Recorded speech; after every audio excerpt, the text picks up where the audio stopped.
I moved into the old house on Hollow Lane on a late autumn afternoon, the kind of day when the sun hovers low and orange over everything, casting long shadows that stretch like fingers across the cracked sidewalks. I'd inherited it from an uncle I barely knew, a man who had died quietly in his sleep and left me the place in his will. I hadn't wanted it at first. The thought of moving into a house that smelled of mothballs and age made me hesitate. But it was free, and I was fresh out of savings after a year of temporary jobs. So I convinced myself it was the perfect chance to start over. The house was a Victorian relic, creaking with every footstep. Its paint peeled like shedding skin, and the shingles on the roof were warped from decades of rain. Inside, it smelled of wood polish and dust, a combination that should have been comforting but felt oppressive instead. The ceilings were high, and the floorboards groaned beneath my shoes. I chalked it up to old age. The first night, I barely slept, but I blamed the unpacking and the unfamiliar environment. It was the second night that I first noticed it, the faint whispering. I lay in bed, staring at the ceiling, when I thought I heard someone speaking in the room below. At first, I thought it was the wind rattling the windows or the heating system adjusting, but the voice was too human. A low murmur, just at the edge of hearing. I froze, straining to catch the words. They were indistinct, like language was trying to form but failing. Then abruptly it stopped. I told myself it was my imagination. New houses, especially old ones, always creak. Sounds echo in strange ways. I rolled over and tried to sleep, convincing myself the whispers were nothing. But as the night deepened, the house seemed alive. The floorboards shifted, the walls breathed, and somewhere deep beneath me, I thought I heard something moving. The following day, I explored the house, looking for any sign of a basement or hidden crawl space. There was none. The floors above the ground were solid wood. Yet as I walked across the living room, the soft creaks beneath my feet sometimes returned echoes that didn't match my steps. It was subtle, almost imperceptible, but it made my stomach knot. Still, I dismissed it. Old houses are strange. That's all. But that night, the whispering returned, louder, more insistent. I sat up in bed, listening. It wasn't coming from above or beside me. It was coming from below. The floorboards under my bed seemed to hum, as if someone or something was just beneath them, breathing softly. I placed my hand on the wood. It was cold. Not just cold, unnaturally cold, like ice had seeped into the beams. The whispering became clearer. Words I couldn't understand, but the cadence of them was deliberate, almost rhythmic. I didn't sleep that night. I just sat in the dark, every nerve ending on fire. Over the next week, the whispers escalated. They were no longer occasional. They were nightly, persistent. Sometimes, I would hear what sounded like footsteps beneath the floorboards, slow, deliberate pacing in patterns that suggested intelligence. One night, the whispering morphed into what I could swear was a voice calling my name. At first, I laughed it off nervously, telling myself it was stress. But deep down, I knew it wasn't my imagination anymore. I tried to inspect the house for hidden spaces. I pulled up rugs, tapped along the floorboards, even checked the basement. There was nothing, just wood, dust, and shadows. Yet every night, the whispers and the pacing continued. I tried recording the sound with my phone, hoping to catch something tangible, but when I played back the audio in daylight, it was always just static. The whispers dissolved into nothing, as if they had never existed at all. Only I knew they had. One night, around 2:17 a.m., I was lying awake when I heard a soft creak from the corner of the bedroom. I froze. The sound was different from the usual pacing. It was closer, concentrated in a single spot beneath the floorboards. I held my breath and pressed my ear to the wood. The whispers came again, clearer this time, deliberate. Get out, get out. It hissed, barely audible, almost a breath. My heart thumped violently. I wanted to run, but my legs refused to obey. By the following evening, I couldn't ignore it anymore. I decided to take action. I moved all the furniture from the bedroom, inspected every inch of the floorboards, knocking and tapping for hollow spots. Then I found it, a single board that sounded slightly hollow beneath when I pressed it. My fingers traced its edges, and I discovered a small latch cleverly hidden. My pulse raced. I wasn't expecting to find anything like this. With trembling hands, I lifted the board. Beneath, it was a narrow, pitch-black space.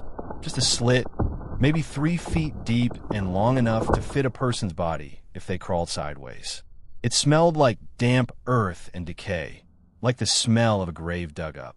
My stomach turned, and yet curiosity, that dangerous thing, drove me to look closer. I shone my flashlight into the darkness. The beam flickered over the inside. There was nothing visible. No bones, no objects, nothing that should have made the sound. Just a hollow, black void. I slammed the board back down and bolted from the room. That night, I didn't sleep. I stayed up with the lights on, jumping at every whisper, every creak. It didn't matter. The whispering didn't stop.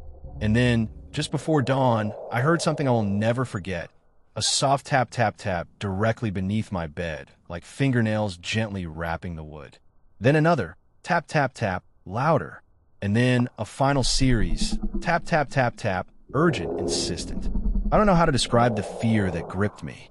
It was as if whatever was beneath the floorboards had noticed me. The next morning, I tried reasoning with myself. Surely there was a rational explanation. Rats, the settling of the house, plumbing noises. But the intensity of the sounds, the deliberate pacing, the whispering, the clear calling of my name, it defied logic. I didn't know how else to explain it. I reached out to a friend, a local contractor who had worked on old houses. He came over the next day and spent hours inspecting the floors. He tapped, lifted boards, even used a small camera to crawl into the hollow board I'd found. His face changed as he investigated. At first curious, then confused, and finally pale. "There's nothing here," he said finally, backing away. "No crawl space, no animal, no piping, nothing. The wood is solid. But there's this," he paused, pointing to a faint scratch on the underside of one of the floorboards, almost like a fingerprint pressed into the wood decades ago. "This shouldn't be here. Looks recent." I stared at it. Recent? That made no sense. I had just lifted the board last week. My blood ran cold. That night, I tried staying calm. I slept with my flashlight on, recording the entire floor. At 3:04 a.m., the whispers returned, louder than ever. This time, they were words I could understand. "Don't leave, stay beneath." I froze, realizing the voice wasn't coming from beneath the floorboard this time. It was coming inside my head. The whispers, once subtle and distant, now echoed clearly in my mind. I couldn't escape them. I covered my ears, but it didn't help. The voice pressed into my skull like ice water. I bolted upright in bed, flashlight shaking in my hands. The room was empty, the house silent. But beneath me, the floorboards pulsed as if breathing. One of the boards lifted slightly, like it was trying to push up against the weight of my bed. I always thought reflections were harmless. Mirrors, windows, polished floors, they just showed you yourself, right? That's what I believed until the day I moved into the apartment above the bookstore. It was an old building in the city, for stories of brick and history, with narrow hallways that smelled faintly of damp plaster and paper. I was a freelance writer, and the rent was cheap, so I ignored the creaking floors and the peeling paint. The first few nights were normal. I unpacked my books, set up my laptop, and slept with the window slightly open to hear the city hum. But on the third night, something strange happened. I had just finished writing an article and was brushing my teeth when I noticed it in the bathroom mirror. A flash of movement behind me. I froze. There was nothing there. The hallway was empty, my apartment silent. I laughed at myself. Fatigue, I told myself. I've been staring at the screen all day. But the unease didn't go away. Something in that mirror didn't feel right. I went back to bed, trying to ignore it. That night, my dreams were filled with distorted reflections. Faces that weren't mine, eyes that glimmered like black pools, mouths that whispered words I couldn't understand. I woke in a cold sweat, my heart pounding. The next day, I tried to convince myself I was imagining things.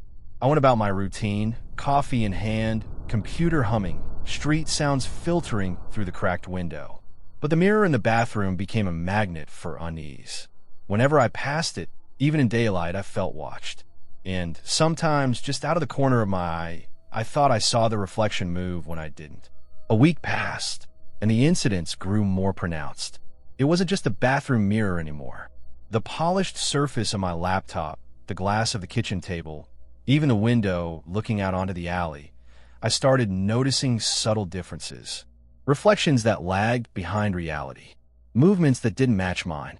Once, I watched myself reach for a cup of water, and in the reflection, my hand hesitated, paused. The mirrored hand lingered in place for a second before moving after me. It terrified me. I tried to rationalize it. Fatigue, I strain, stress. But the fear gnawed at my chest. And then came the whispers. At first, I heard them only in passing. A faint voice, almost imperceptible, like air brushing over glass. Hello, it seemed to say, soft and hollow. The sound didn't have a source. It didn't belong to the apartment. But every time I looked at a reflection, the whisper grew a little louder. Come, closer. By the third night, I couldn't stand it anymore. I stopped looking at mirrors. I covered the bathroom mirror with a towel, shoved reflective surfaces face down, avoided the window at night. But the whispers persisted. They weren't in the room. They were inside my head now. Words, phrases, and eventually full sentences forming with unnerving clarity. You are not alone. Look at me. Step closer. One night, I broke. I walked to the bathroom, hands shaking, heart pounding like a drum in my chest. I pulled the towel from the mirror, and there it was. Not me. Not exactly. The reflection smiled at me. Its eyes were too wide, glinting like obsidian. Its grin stretched too far. Its face moved independently, tilting, twisting, as if it had a will of its own. And it wasn't mimicking me. It was watching me, studying me. I stumbled back. My own reflection froze as I moved. And then it whispered, clearly this time, I've been waiting. I ran from the apartment. I stayed in a 24-hour diner all night, nursing coffee and trying to convince myself I had gone insane.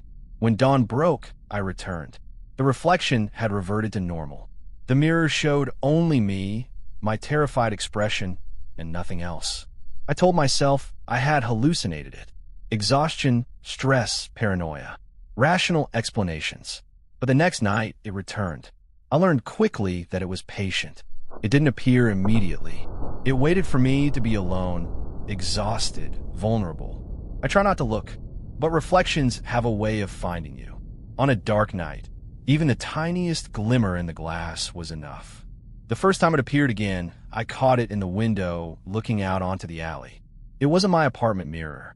The reflection of the alley, empty, silent, but there it was, standing behind me in a glass, waiting. I spun around. Empty apartment. My pulse raced. And then the whisper, don't run. I stopped breathing. The voice was cold, inhuman, yet intimately familiar. The reflection, I realized, wasn't just a mimicry. It was alive, or something like it. It existed only in the surface, but it had intent. It had agency, and it wanted me. I started to notice other differences. Reflections sometimes lag behind reality. Once I saw myself sip a cup of water in real life, and my mirrored self had already set it down. Once I lifted my hand to scratch my nose, and my reflection smiled before I even moved. I began sleeping with towels over every reflective surface. Windows, mirrors, polished metal, even the glossy finish of my laptop. But it wasn't enough. The whispers got louder. The sentences more insistent. They became a rhythm I couldn't escape. Come to the glass. Let me in. You belong here. By the fourth week, I started seeing it outside reflections. Peripheral glimpses, movement in the corner of my eye, shadows that didn't match the light, subtle distortions in the edges of objects. My apartment felt like a trap. I tried to leave, but when I opened the door, the hallway stretched longer than it should, the stairwell twisted unnaturally, and I found myself walking in circles, always returning to the living room, always facing the bathroom mirror. I stopped sleeping entirely. Nights became a fog of dread. My body weakened, my mind frayed. I realized I wasn't dealing with a hallucination. I was being observed. And worse, I was being drawn in. One evening, I confronted it. I uncovered the bathroom mirror entirely, pressed my face to the glass, and stared into my reflection. For the first time, it spoke through movement, not whispers. It gestured with its hands, beckoning me closer. Its smile widened impossibly, and I swear, I felt the surface of the glass ripple like water. I tried to look away, but I was frozen. "You belong here," it said, not as a whisper, but as a voice vibrating in my chest. I ran, breaking towels over every reflective surface in the apartment in my blind panic. Windows were open, but I avoided looking out. Doors were locked, blinds drawn. And yet, every time I blinked, I saw it. Even without a mirror, even without glass. It was always there, watching, waiting, patient. I called a friend, a skeptic, a rationalist. She came over, and I tried to explain. Mirrors, reflections, whispers, a living reflection, a sentient presence that existed only on surfaces of glass. She laughed at first. I cried as I showed her the covered mirrors. But when she uncovered the bathroom mirror, I knew. I froze. Her face wasn't her own in the reflection. It was smiling at me. And behind it, the figure, watching, twisting, beckoning. She saw nothing in reality, but I knew. I always knew. I left her apartment that night and never spoke of it again. Now, months later, I live in a room with no mirrors, no windows that reflect anything, no surfaces polished enough to catch light. I cover everything in blankets. My laptop screen is dim. I never look at myself. I avoid reflective surfaces entirely. And yet I feel it. Always. I should have known something was wrong the moment I first entered the house. It was a rental property, a 3-story townhouse tucked into a quiet suburban street, and it had been sitting empty for over a year. The landlord had warned me that it had quirks, old wiring, plumbing issues, minor cosmetic problems. That's all he said. I didn't ask for more. I was desperate for a place of my own after months of living with roommates who treated my presence as an inconvenience. The moment I stepped inside, the air hit me. It smelled like dust and damp wood, the kind of smell that seems to cling to your clothes and hair. The floors creaked underfoot, and the wallpaper peeled in long curling strips along the hallway walls. I told myself it was normal for an older home, nothing more. I settled in quickly. The first week passed without incident. I unpacked, arranged furniture, and tried to make the house feel like home. But the first night, I started to notice faint sounds. They were subtle at first, just noises I could explain away. The settling of the house, pipes contracting, the wind pressing against the windows. But I couldn't shake the feeling of being watched. Around midnight on the third night, it became undeniable. I was brushing my teeth in the small second-floor bathroom when I heard a whisper. Faint, almost like someone was speaking through a thin wall, barely audible. I froze, listening. "Help me." I turned quickly, expecting someone to be in the hallway. No one. I laughed nervously. The house was empty. I had the place to myself. I must be imagining things. Maybe exhaustion, I told myself. But it didn't stop.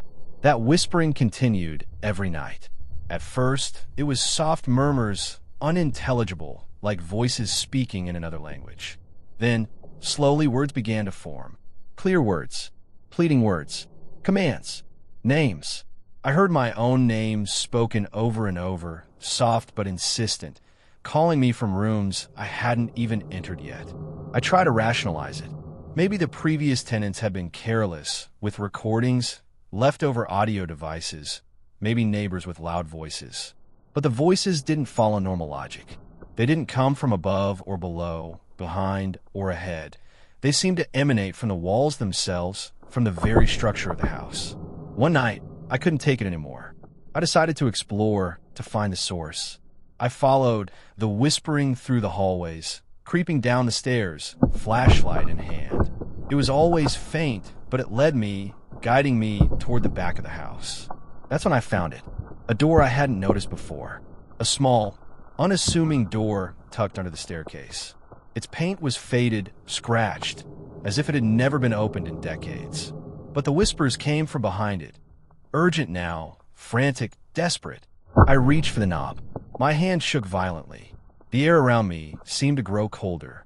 The whispering became louder, clearer. "Please don't forget me." I froze. The voice was unmistakable. Human. Female. I had never been here before, and yet it knew me, or at least knew my presence. Against my better judgment, I turned the knob. It didn't budge. Locked. I tried to force it open. Nothing.